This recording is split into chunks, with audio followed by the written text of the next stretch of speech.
Felon voter fraud remains rare in Wisconsin. That's according to a new report from the State Elections Commission.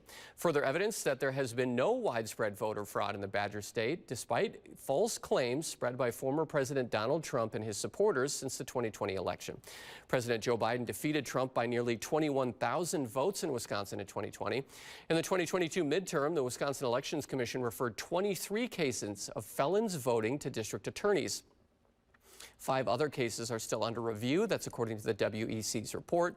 Convicted felons serving any part of their sentence may not vote in Wisconsin.